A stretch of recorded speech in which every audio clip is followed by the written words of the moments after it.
Yeah, so like I mentioned, I have 4 HYROXes from now until December. So the goal is to build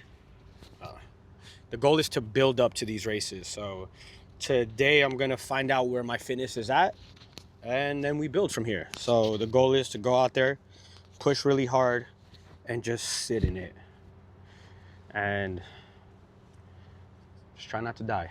That's the main thing. Survive, get punched, and punch back. And if I die, I die.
All right, y'all, this is the HYROX recap.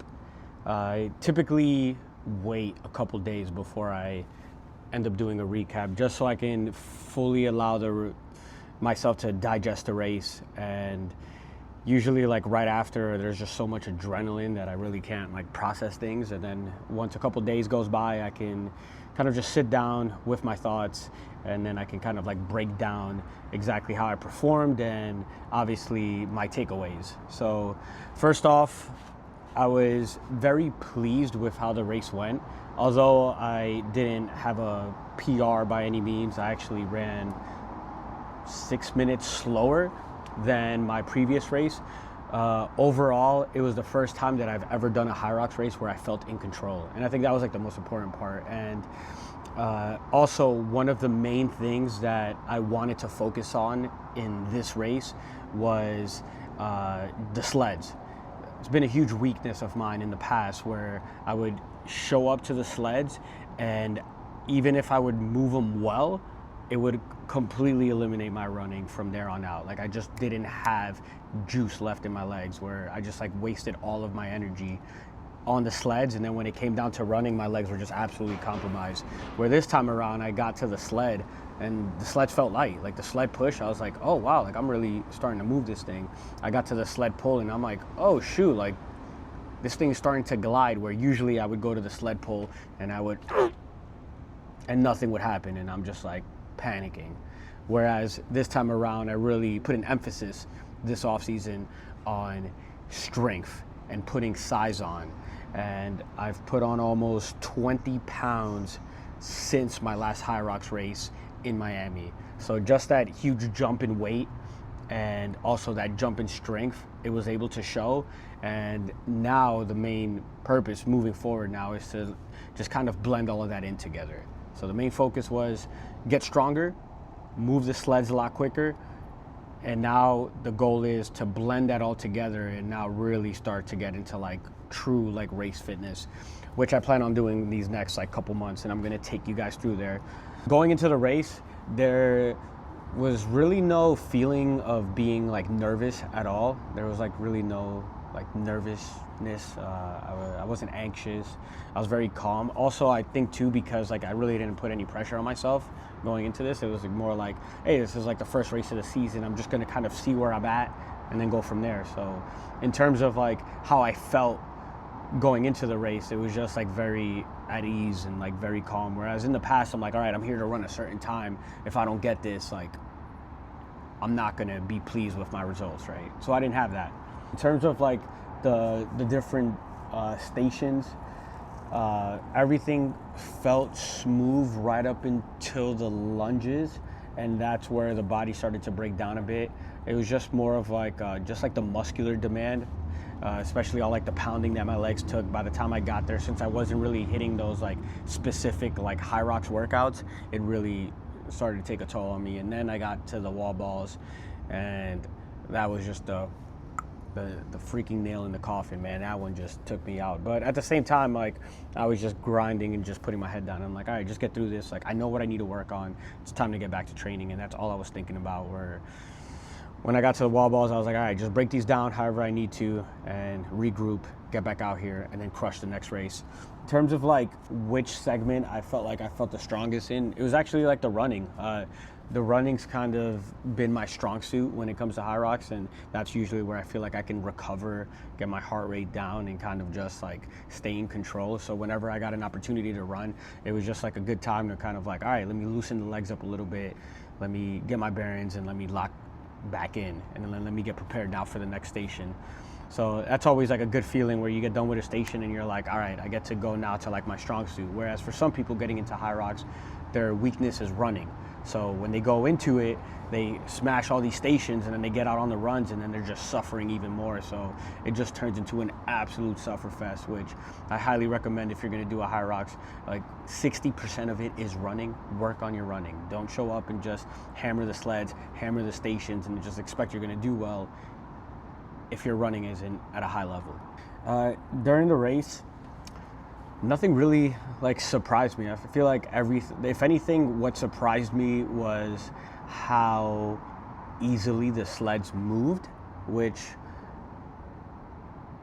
that's never happened to me before. So it was almost like I actually smiled during the race when I got there, because I was like, oh shoot, like the off-season prep worked. Right, where it's like when you go into a prep in the off season and like you're trying to fix a weakness, you follow a training plan all the way through, and you don't really know if it's gonna work until you go out on the main stage and you go and compete.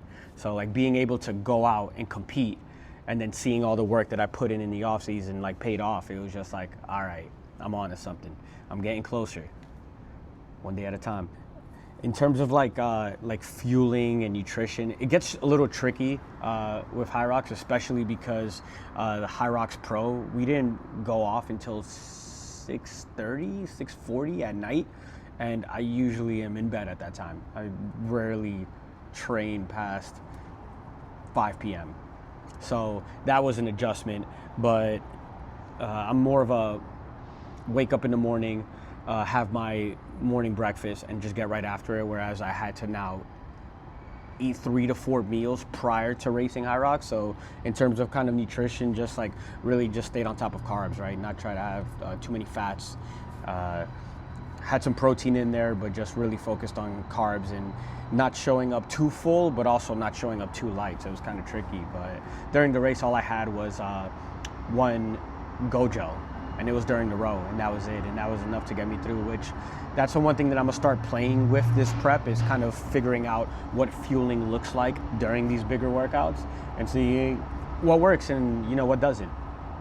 Yeah, in terms of my biggest takeaway from HYROX in Boston, it's just it was more excitement. That was like my biggest takeaway was that, all right, the offseason worked. Now it's time to go into a proper prep build, and I feel like I'm on the cusp of a major breakthrough. Now it's just putting in the work and just being consistent. So I'm just really excited now to like get into a proper block and then really just hammer these like next couple months and like really see, because I do believe I have the capabilities of going sub 1 hour in a HYROX. Like that's a huge goal, because in order to get into the Elite 15, you have to average, I think it's like 56:30 amongst 2 races. So like first step is breaking that 1 hour barrier.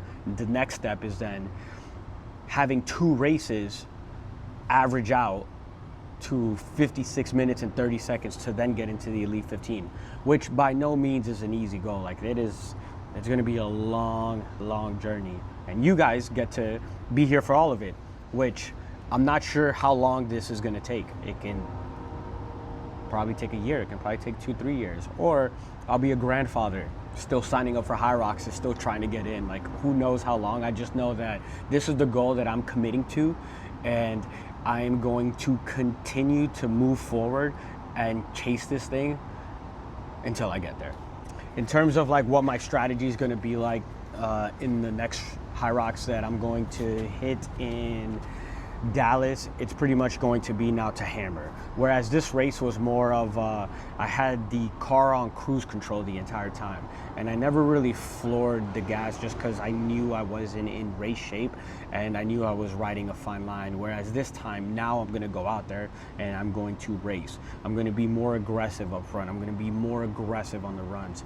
I'm going to be more aggressive on the sleds. I'm going to be more aggressive on the burpee broad jumps, and just being able to be more aggressive and get myself mentally into that state where I'm coming out here to suffer and to hammer each station and each run is just going to kind of just like set me up, obviously, to run a lot faster. But obviously the main thing is doing the training to allow me to then perform on race day, and that's the main thing. And I'm just excited for it. We have a busy couple months, just with a lot of events going on at work.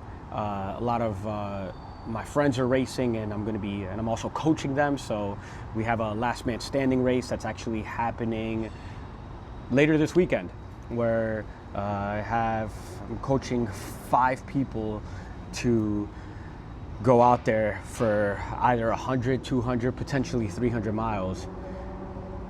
And yeah, so that's exciting.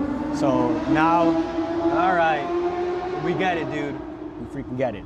But yeah, so that's the main thing. Get back into training now. Start to hammer and start to recover, because obviously you can only train as hard as you can recover, and get back into the flow of things and just get really fit. So I'm excited for this next block. I'm pumped to show you guys what the training's gonna look like, and I'm really appreciative for everyone who's following along. If you're commenting on here, if you're subscribed, I appreciate each and every one of you guys. Like I mentioned before, I planned on being more consistent with these videos. The quality is getting better. I have my boy Miguel, who's behind the scenes putting this all together. So slowly building a team here, and I'm excited for the content. I'm excited to show you guys this journey, and hopefully in one way, shape, or form, this inspires you guys to either sign up for a HYROX or a marathon or a 5K, or just like deciding to put the shoes on and just like start training again. So if you guys have any questions about training, feel free to slide into the DMs and ask me any questions. I'm always open to answering. And yeah, so let's all get after it. Next race will be HYROX in Dallas. I don't know how many weeks out we are. By the next video, I'll give you guys an update, but that's the next thing I got going on. So from now on, that's where the main focus is. And now we train. That's all, folks. Adios.